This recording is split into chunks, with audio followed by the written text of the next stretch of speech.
Hello everybody, and welcome to this video discussing section 2.4 in the OpenStax elementary algebra book.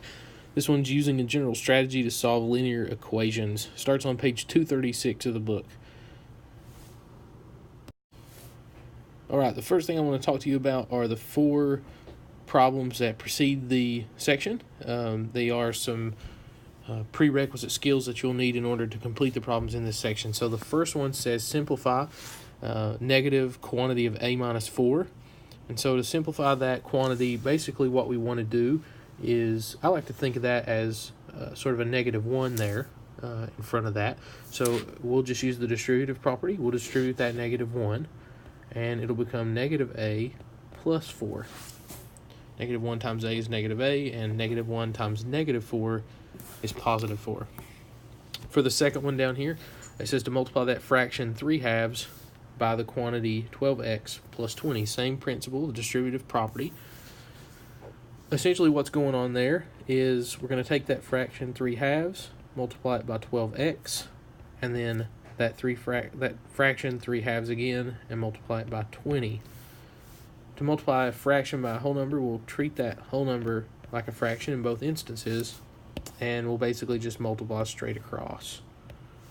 So what we'll end up with is 36x over 2 plus 60 over 2, which those two fractions will then reduce to 18x and 30. For the third one, it's 5 minus 2 times the quantity of n plus 1. For this one, we'll need to distribute the 2, but go ahead and treat that as a negative 2.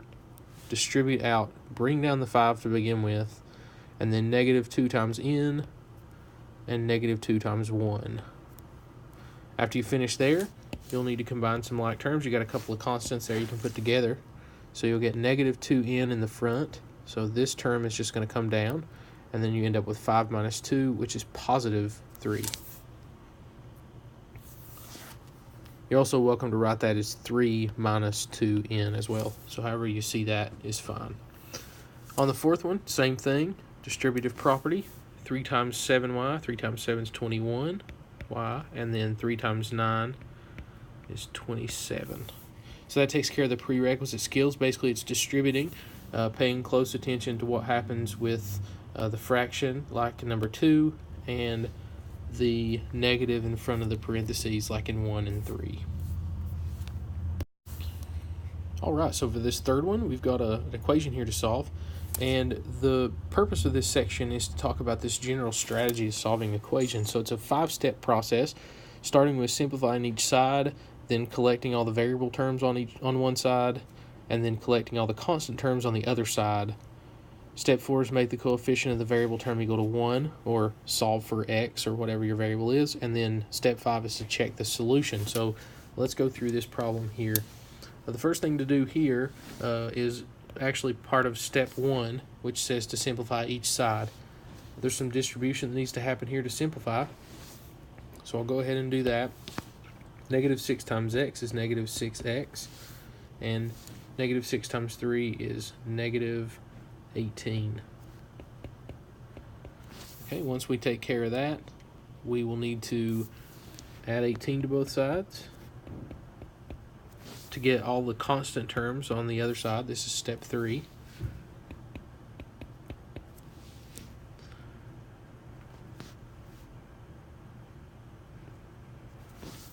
And then after that, we'll need to divide both sides by negative 6. Not negative 2, but negative 6. There we go.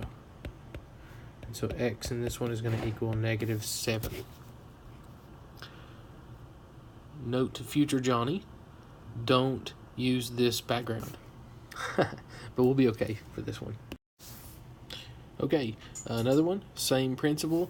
And if you'll notice, this is the negative in front of the parentheses like we practiced earlier. So I'll go ahead and treat that like a negative 1. Distribute it. We'll get negative 1y, or just negative y. Negative 1 times 9 is negative 9. Okay, that takes care of step 1. Step 2 is collect all the variable terms on one side. That's already done. Step 3 is collect constant terms on the other side. So that means I need to add 9 to both sides.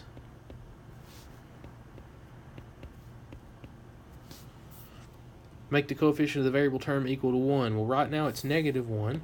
So to correct that, I'll divide both sides by negative 1.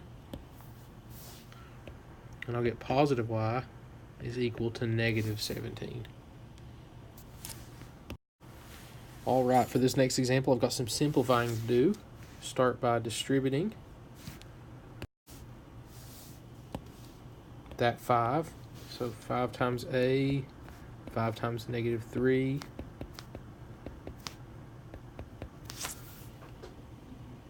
All the variable terms are on one side, so that takes care of step 2. Step 3 is collect constant terms on the other side. So to do that, I need to first combine these terms, which is actually part of step 1, simplifying. Then I can collect the constant terms on the other side by moving the 10 over.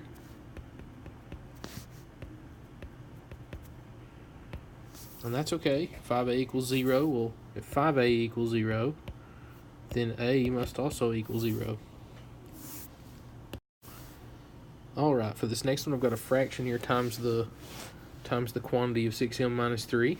So go ahead and distribute that out. 2/3 times 6. Remember, just treat those like they're over 1.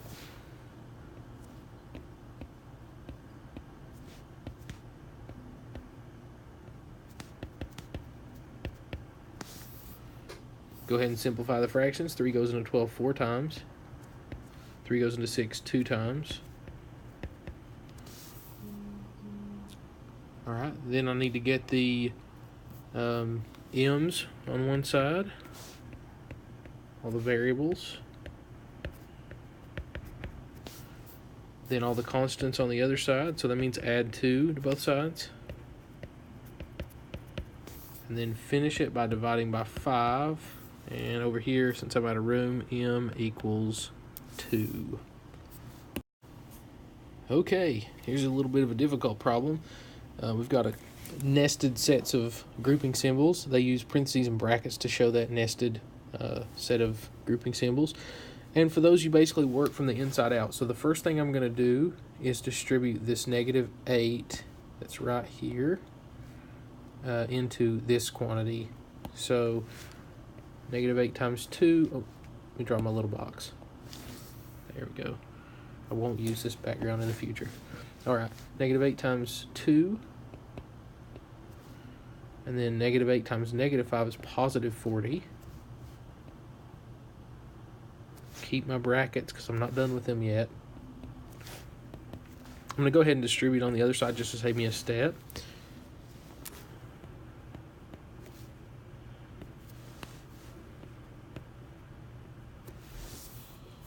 Alright. Combine like terms inside the brackets. So 40 and 3 make 43.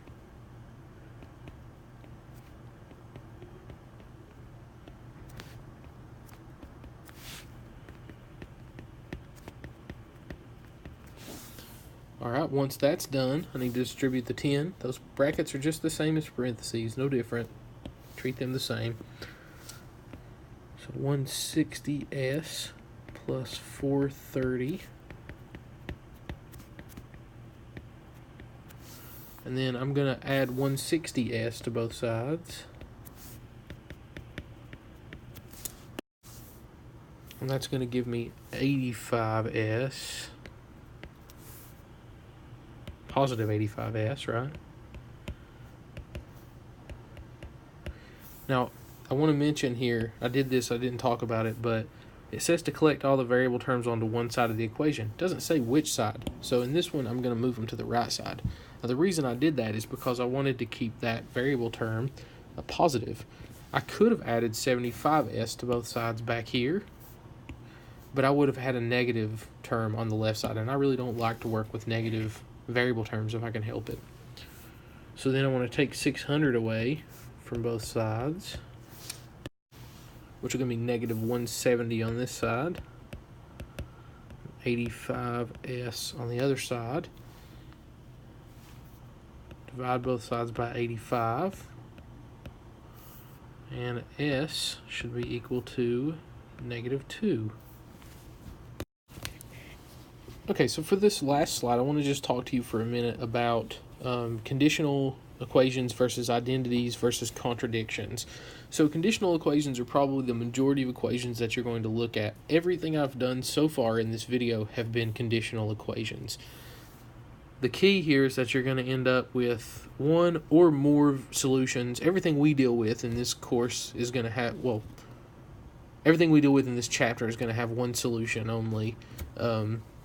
Not necessarily in this course, but everything in this chapter is going to have one solution. It's going to say, x equals 2 or y equals -4 or something like that. Typical what we've been looking at equations, okay? But there are two other types. There's the identity, which is true for any value of the variable. And you know that you have an identity. You're going to see this in these examples that are coming up. I'm not going to do this on the video, but just look through the rest of this section and you'll see them. The identity is true for any value. Basically, you're going to know that you have an identity when you do those steps and you get to the point where you have the same thing on both sides. I'll give you an example. The same thing on both sides of the equation, okay? And if you think about that, no matter what you put in for x, so if we let x be 1, then you're going to have 5 times 1 plus 2 on this side. 5 times 1 plus 2, which we know is 7, right? And then you're going to have 5 times 1 plus 2 on this side as well, which is also 7. So 7 equals 7, that's true. And that'll work no matter what number you put in for x. So that makes it an identity. Then the contradiction is sort of the opposite of that. You're going to come up with almost the same thing on both sides, but you're going to have different constants. And so in this case, it doesn't matter what you do to that variable. So if I let x be 4, then x has to be 4 on this side, and it also has to be 4 on that side. Well, 4 times 2 is 8 minus 3 is 5. 4 times 2 is 8 plus 4 is 12. Well, you're never going to find an x value that's going to make this equation true, so it actually has no solutions. It's false for all values of the variable, where the identity is true for all values of the variable. So make sure you take care of those try-it problems, and I will see you in class.